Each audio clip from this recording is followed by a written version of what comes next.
இது மகிமை நேரம். அன்பார்ந்த மகிமை டிவி நேயர்களே, இந்த மகிமை நேரம் நிகழ்ச்சியின் வழியாய் மீண்டுமாக உங்களை சந்திப்பதிலே மிக்க மகிழ்ச்சி அடைகிறேன். கர்த்தர் கொடுத்ததான இந்த நல்ல வாய்ப்புக்காக தேவாதி தேவனுக்கு உள்ளத்தின் ஆழத்திலிருந்து துதி ஸ்தோத்திரங்களை ஏறெடுத்துக் கொள்கிறேன். இந்த மகிமை நேரம் நிகழ்ச்சிக்காக கர்த்தருடைய சமூகத்திலே காத்திருந்து ஜெபித்த போது கர்த்தர் இந்த வாரத்திலே கொடுத்ததான ஒரு வேத வசனம் சகரியா தீர்க்கதரிசன புஸ்தகம் 9வது அதிகாரம் 12வது வசனம். நம்ம எல்லாருக்கும் பழக்கப்பட்டதான ஒரு வசனம். சகரியா தீர்க்கதரிசன புஸ்தகம் 9வது அதிகாரம் 12வது வசனம். நம்பிக்கை உடைய சிறைகளே, அரணுக்கு திரும்புங்கள், இரட்டிப்பான நன்மையை தருவேன், இன்றைக்கே தருவேன் என்பதான வார்த்தை குறித்ததான இந்த வார தியானத்தை நாம் தியானிக்க இருக்கிறோம். நம்பிக்கையுடைய சிறைகளே, அரணுக்கு திரும்புங்கள், இரட்டிப்பான நன்மையை தருவேன், இன்றைக்கே தருவேன். இந்த வாரத்தில் கர்த்தர் நமக்கு இரட்டிப்பான நன்மையை குறித்து நம்மோடு கூட பேச இருக்கிறார். எந்தெந்த காரியங்களில் எப்படிப்பட்ட இரட்டிப்பான நன்மையை நாம் பெற்றுக்கொள்ள முடியும், அந்த இரட்டிப்பான நன்மையை பெறுவதற்கு நாம் எப்படி நம்மை தகுதிப்படுத்த முடியும் என்பதாக கர்த்தர் நம்மோடு கூட பேச விரும்புகிறார். இன்றைக்கு இந்த வசனத்தை ஆதாரமாக கொண்டு யாருக்கு அந்த இரட்டிப்பான நன்மை என்பதை குறித்து நாம் தியானிக்க இருக்கிறோம். மீண்டுமாக நாளையிலிருந்து அது என்னென்ன இரட்டிப்பான நன்மைகள், எந்தெந்த நன்மைகளை கர்த்தர் நமக்கு இரட்டிப்பாய் கட்டளை என்பதை குறித்து நாம் தியானிக்க இருக்கிறோம். வேதாகமத்திலே நாம் பார்ப்போம் என்று சொன்னால் கர்த்தர் அநேகருக்கு இரட்டிப்பான நன்மையை கொடுத்ததாக நாம் அறிந்திருக்கிறோம். வேத வசனங்கள் நமக்கு அநேக ஆதாரங்களை கற்றுக் கொடுக்கிறது. வேதாகமத்தில் இரட்டிப்பான நன்மை என்று சொல்லப்படும் போது ஒரு அடிஷ்னல் பிளெஸ்ஸிங், ஒரு கூடுதலான ஒரு ஆசீர்வாதத்தை அது குறிக்கிறது.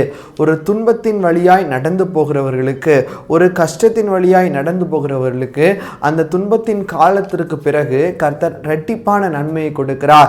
சாலமோன் ஞானியை நாம் எடுத்துக்கொள்வோம் என்று சொன்னால், சாலமோன் ஞானி இடத்துல கர்த்தர் உனக்கு என்ன வேண்டும் என்று சொல்லி கேட்டபோது சாலமோன் ஐஸ்வர்யத்தையோ இல்லை இந்த அவர் ஆள்கை செய்து கொண்டு அந்த காரியத்தை இன்னுமாக பலப்படுத்திக் கொள்வதற்கான காரியத்தையோ எதுவுமே கேட்கவில்லை.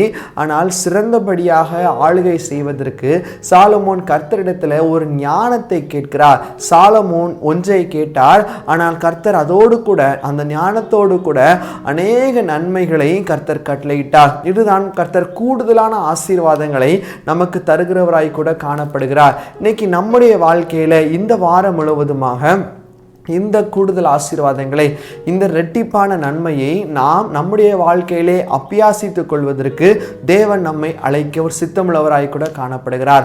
இந்த வசனத்தை நாம் சற்று தியானிக்கும் போது நம்பிக்கை உடைய சிறைகளே, அரணுக்கு திரும்புங்கள் என்று சொல்லப்பட்டிருக்கிறது. அவர்களுக்கு கர்த்தர் இரட்டிப்பான நன்மையை கட்டளையிடுவாராம். நம்பிக்கை உடைய சிறைகளே, இதற்கு முன்பதான உள்ள வசனங்கள் 9வது வசனத்திலிருந்து, சகரியா தீர்க்கதரிசன புஸ்தகம் 9வது அதிகாரம் 9ஆம் வசனத்தில் நாம் பார்ப்போமானால், சீயோன் குமாரத்தியே என்று சொல்லப்படுவதாக இந்த வசனம் ஆரம்பிக்கிறது. சீயோன் குமாரத்தியை பார்த்து கர்த்தர் சொல்கிறார். சீயோன் குமாரத்தி என்று சொல்லப்படும் போது அது எருசலேமை குறிக்கிறது. சீயோன் எனப்படுவது மேலான நகரமான எருசலேம் நகரத்தை குறிக்கிறது. எருசலேம் நகரத்தில் உள்ள மக்களை குறிக்கிறது. இஸ்ரவேல் தேசத்தில் உள்ள மக்களை குறிக்கிறது. இப்படிப்பட்டவர்களுக்கு பார்த்து கர்த்தர் தீர்க்க தரிசனமாக ஒரு வார்த்தை கொடுக்கிறார். அது என்ன வார்த்தை? நம்பிக்கை உடைய சிறைகளே. இஸ்ரவேல் மக்களுக்கு கர்த்தர் ஒரு அடிமைத்தனத்திலிருந்து, எகிப்தின் அடிமைத்தனத்திலிருந்து கர்த்தர் அவர்களை மீட்டு எடுத்து வந்தார். அதற்கு பின்பதாகவும் கூட அநேக நேரங்களில் அவர்கள் ஒரு சில காரியங்களில் தோற்கடிக்கப்பட்டு அநேக நேரங்கள் அநேக ராஜாக்களுக்கு கீழாக அவர்கள் போய் சேர நேரிட்டது. இப்படிப்பட்ட காலத்தில் தான் கர்த்தர் அவர்களை பார்த்து ஒரு தீர்க்க தரிசனமான வார்த்தை சொல்லுகிறார். நம்பிக்கையுடைய சிறைகளே, நீங்கள் அரணுக்கு திரும்புங்கள். அவர்களுக்கு இருக்கிற சிறையிருப்பில் அவர்களுக்கு ஒரு நம்பிக்கை இருக்கிறது. என்ன நம்பிக்கை? கர்த்தர் எங்களை விடுவிப்பார் என்று சொல்லப்படுகிறதான ஒரு நம்பிக்கை. இந்த நம்பிக்கை உடையவர்களை பார்த்து கர்த்தர் சொல்லுகிறார், நம்பிக்கையுடைய சிறைகளே, நீங்கள் அரணுக்கு திரும்புங்கள். 27ஆம் சங்கீதத்தில் வசனம் இப்படியாக சொல்லுகிறது, கர்த்தர் மேல் நம்பிக்கையா இருக்கிற மனுஷன் அவன் பாக்கியவான். யார் யாரெல்லாம் கர்த்தர் மேல நம்பிக்கை இருக்கிறார்களோ அவர்களுக்கு கர்த்தர் பாக்கியத்தை கட்டளையிடுகிறார். ஏதோ ஒரு விடுதலையை, ஏதோ ஒரு ஆசீர்வாதத்தை கர்த்தர் அவர்களுக்கு நிச்சயமாக கட்டளையிடுகிறார்.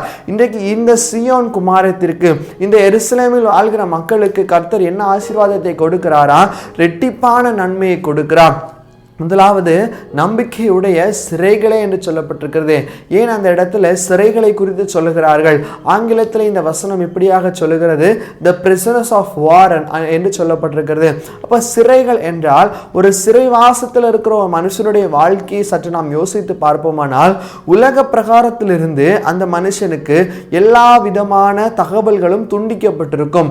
உலகத்திற்கும் சிறைவாசிகத்தில் இருக்கிற மனுஷனுக்குமான உறவு சற்று தூரமாக இருக்கும். அந்த மனுஷனை சுற்றியும் 4 செவுறு இருக்கும். அந்த செவுரை மட்டும்தான் அந்த மனுஷன் பார்த்துட்டு இருக்க முடியும்.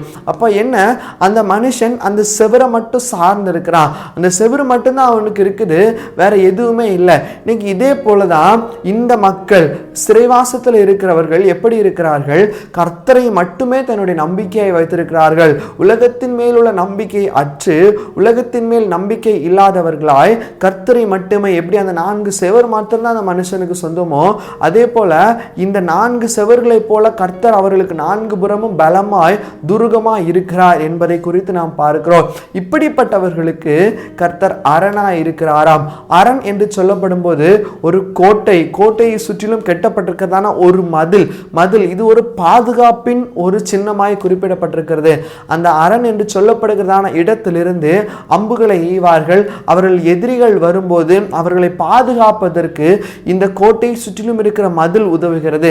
இன்னைக்கு அதே போலதான் இந்த அடிமைத்தனத்தில் இருக்கிறவர்களுக்கு கர்த்தர் ஒரு அரணாய் இருக்கிறாராம். அவர்களை அரணண்டைகளை அழைக்கும்படியாய் கர்த்தர் சித்தமுள்ளவராய் இருக்கிறார். அவர்களை அழைத்து கர்த்தர் என்ன செய்கிறாராம்?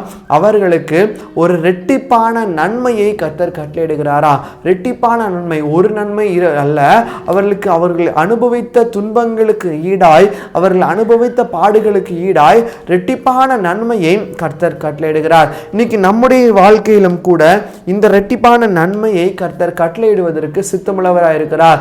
ஏதோ ஒரு காரியத்தில் நாம் அடிமைப்பட்டிருக்கலாம். இன்னைக்கு கர்த்தர் நம்மை பார்த்து சொல்லுகிறார், அதிலிருந்து நீங்கள் அரணுக்கு திரும்புங்கள். உங்களை ரட்சித்த, உங்களை மீட்டெடுத்த அந்த பரலோகத்தின் தேவனை நோக்கி நீங்கள் கதறுங்கள். அப்பொழுது அவர் உங்களுக்கு ரெட்டிப்பான நன்மையை கொடுப்பார். அநேக நேரத்தில் இந்த வாக்குத்தத்தமாக இந்த வசனத்தை நாம் பெற்றிருக்கிறோம். ஆனால் இதை சுதந்திரிப்பதற்கு நாம் பாக்கியமற்றவர்களாய் மாறி போகிறோம். ஏனென்று சொன்னால் இந்த வசனத்தில் சொல்லப்பட்டிருக்கிற காரியத்தை நாம் விசுவாசிப்பதில்லை, நாம் கர்த்தரை நோக்கி பார்ப்பதில்லை. அநேக நேரத்தில் உலகத்திற்கு நேராக நாம் ஓடிக்கொண்டிருக்கிறோம். ஆனால் அரணாகிய அந்த தேவனை நோக்கி நாம் பார்ப்பதில்லை. இன்னைக்கு தேவன் இதை தான் நம்மிடத்தில் எதிர்பார்க்கிறார். அரணாகிய அவரிடத்திலே நாம் பார்ப்போமானால், அரணாகிய அவரிடத்தில் நாம் வாஞ்சிப்பையாய் இருப்போமானால் நமக்கு ரெட்டிப்பான நன்மையை கட்டளையிடுகிறார். எனவே பிரியமான சகோதர சகோதரிகளே, வருகின்ற நாட்களில் என்னென்ன ரெட்டிப்பான நன்மைகளை கர்த்தர் நமக்கு தரப்போகிறார் என்பதை குறித்து நாம் விரிவாய் தியானிப்போம். இன்றைய தினத்திலும் கூட கர்த்தர் நம்மோடு கூட பேசியிருக்கிறார். நமக்கு இருக்கிற ஏதோ ஒரு காரியத்தில் நம்ம அடிமைப்பட்டு கொண்டிருக்கிறோம். அதிலிருந்து திரும்பி கர்த்தரை நோக்கி நாம் பார்க்கும்போது ரெட்டிப்பான நன்மையை தருவதற்கு அவர் சித்தமுள்ளவராக இருக்கிறார். இன்னைக்கு நம்முடைய வாழ்க்கையை சற்று ஆராய்ந்து பார்ப்போம். நம்முடைய இருதயத்தை சற்று ஆராய்ந்து அறிந்து கொள்வோம். நம்முடைய வாழ்க்கையில இந்த நன்மையை பெறுவதற்கு என்ன தடை இருக்கிறது என்பதை குறித்து ஆராய்ந்து இந்த நேரத்தில் ஜெபித்து கர்த்தருடைய சமூகத்தில் நாம் ஒப்பு கொடுப்போம். ஒவ்வொரு நாளும் ரெட்டிப்பான நன்மையை பெற்றுக் கொள்வதற்கு பாக்கியம் உள்ளவர்களாய் நாம் மாற்றப்படுவோம். நாம் எல்லாரும் அப்படியே கண்களை மூடி ஜெபிப்போம். எங்களை நேசிக்கிறதான எங்களை இரக்கம் நிறைந்த பரலோக பிதாவே, இயேசு சுவாமி, இந்த நேரத்திலும் கூட ரெட்டிப்பான நன்மையை குறித்து நீர் எங்களோடு பேசினீர். உமக்கு நாங்கள் நன்றி செலுத்துகிறோம். ஆவியானவரே, அப்பா, நீர் எங்களோடு பேசின வார்த்தைக்காக நன்றி.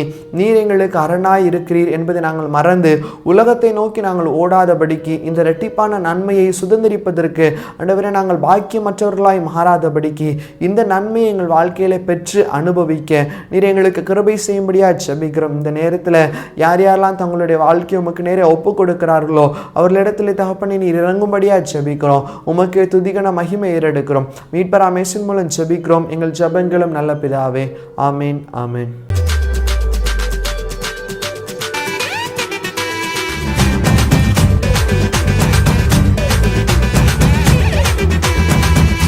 மகிமை மகிமை மகிமை மகிமை மகிமை